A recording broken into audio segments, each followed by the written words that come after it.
આજે સવારે શહેરના સચિન વિસ્તારમાં આવેલી એક તૈયાર કપડાની દુકાનમાં ભીષણ આગ ફાટી નીકળતા 15 લાખ રૂપિયાનો માલ બળીને ખાખ થઈ ગયો।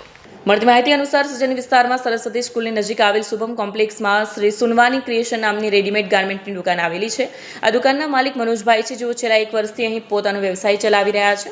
આજે સવારે 11 વાગ્યાના સુમારે જ્યારે કામકાજ ધમધમી રહ્યું હતું ત્યારે અચાનક દુકાનમાંથી ધુમાડાના ગોટે ગોટા નીકળવા લાગ્યા।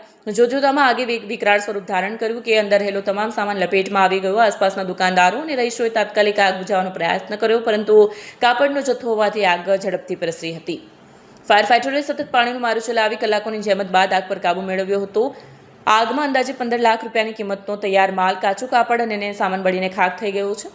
સબ ફાયર ઓફિસર દીપક એમ બારોટે જણાવ્યું કે આજરોજ 11:50 કલાકે ફાયર કંટ્રોલમાંથી કોલ આપવામાં આવ્યો હતો કે શુભમ કોમ્પ્લેક્સ સચિન દુકાનમાં આગ લાગેલી છે અને તરત જ ઘટનાસ્થળે પહોંચ્યા હતા।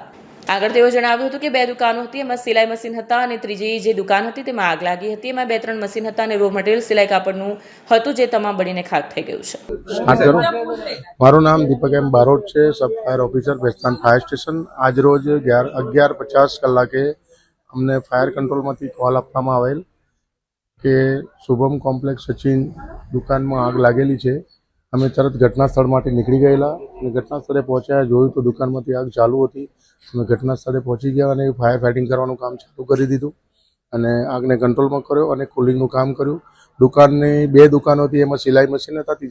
ત્રીજી જે દુકાન હતી જેમાં આગ લાગેલી હતી એમાં 2-3 મશીન હતા અને રો મટીરિયલ સિલાઈ કાપડનું રો મટીરિયલ પડેલું હતું, જે તમામ બળીને ખાખ થઈ ગયું છે।